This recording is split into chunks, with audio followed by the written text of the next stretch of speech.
Hi, I'm Father Anthony Hannon from Enviam Patches, and this is To Prepare His Way. Time's running out.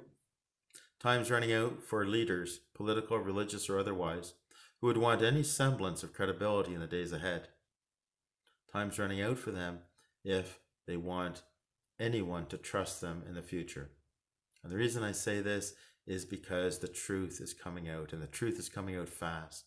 More and more individuals are doing their own research and listening to great men and women of great integrity, doctors and nurses who are telling us the truth, who are on the front lines in hospitals and nursing homes. We're listening to scientists who are explaining to us that the very measures that the civil authorities are asking us to do are the very things that are going to make us more susceptible to disease and death.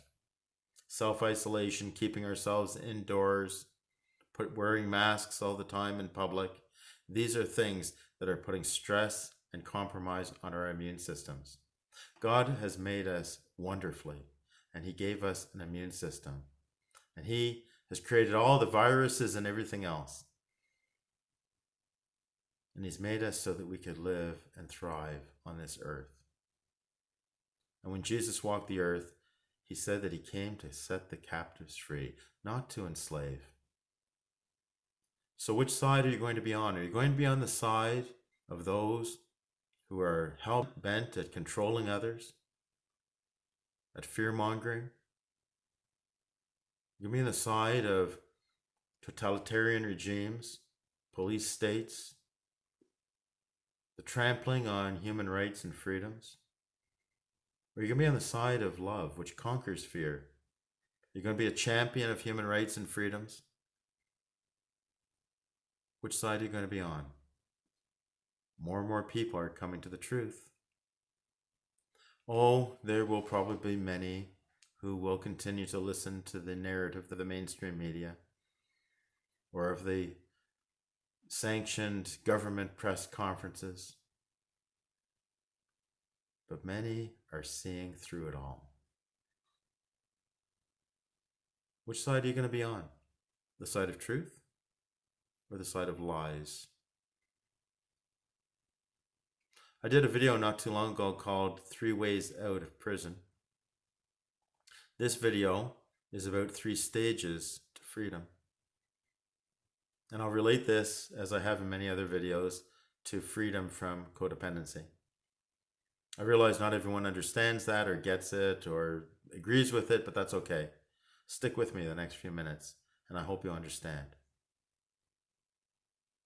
A codependent on his way to freedom begins with collecting information, learning about addiction, learning about enabling, learning about his own tendencies to control others, to think that he has all the answers, his tendency to constantly seek affirmation from others, and all the other ways that he is trapped.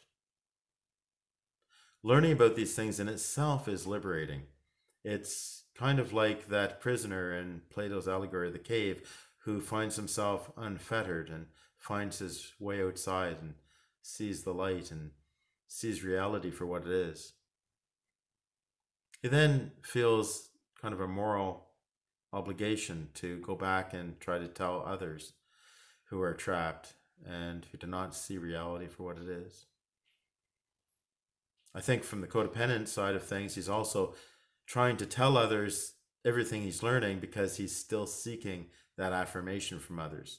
And to that extent, he's still not free. As he tries to tell others, he runs into walls, figurative walls, denial. Others don't want to listen.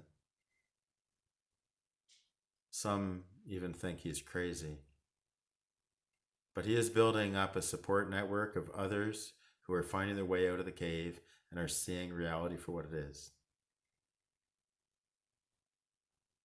Telling others and trying to convince others is stage 2. Stage 3, and real freedom, comes when he decides that whether anyone else listens to him or agrees with him or not, he's going to live his life, and he's going to live in the light. He hopes that others follow. Perhaps at the beginning he's kind of looking over his shoulder, seeing if anyone else is following. But as long as he's doing that, he's still not completely free. He needs to just go and live his life, always ready with open arms for anyone who would like to be set free, but realizing that he does not have power or control over anyone. And if others want to live in the darkness and in fear and allow governments and others to control them, he has no power over whether they're going to do that or not. But he does have a power to be free. Remember Jesus, he says, if the Son sets you free, you are free indeed. I'm encouraged by many protests and rallies in cities, in the United States and Canada, of people having had enough of the lockdowns, of telling their governments that they want to go back to work, that they want to be able to go into the parks and play softball and swing their children on the swings. And elderly saying they want to see their grandchildren. They want to be able to get out as well. But this is stage 2 freedom. It's like asking the alcoholic or the addict for permission to live your life. Is it okay if I go out and play? Is it okay if I breathe? Is it okay if I have my own interests? No. Unfortunately, we're going to be at the third way out of the prison. But the good news is each individual has that ability to live in that freedom. We might not bring everyone else along, but we can live in freedom.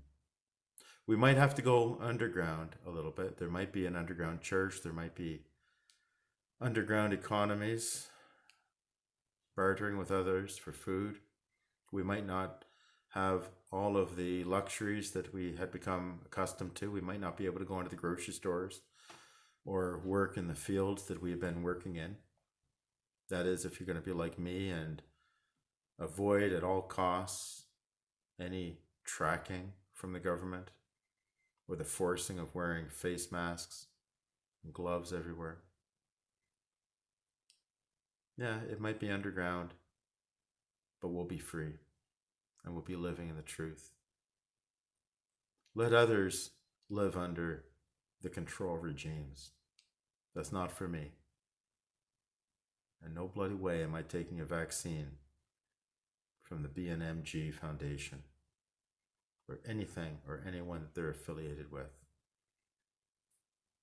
No matter how they develop it, I will not do it. Vaccines are for those who are afraid. And it's okay. If someone wants to take a vaccine, that's fine. But remember this. If you take a vaccine,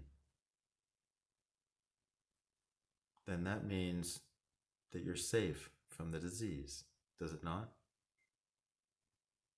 So back off from trying to get everyone to take a vaccine. Stop seeking affirmation from others for your choices to live in fear. Because if you have the vaccine and I have the disease, well, you're safe because you have the vaccine, right? But those of us who have been doing our research, we know that there is no vaccine for a cold virus, a coronavirus. There never has, and there probably never will be. It's all about control. So, like it or not, any vaccine is a placebo. And the only way to freedom is to get out there and live your life. And do not be afraid. Do not be afraid. Okay. That's enough for now. Pray that I don't get deplatformed. May Almighty God bless you, the Father, and the Son, and the Holy Spirit. The truth will set us free. Be not afraid.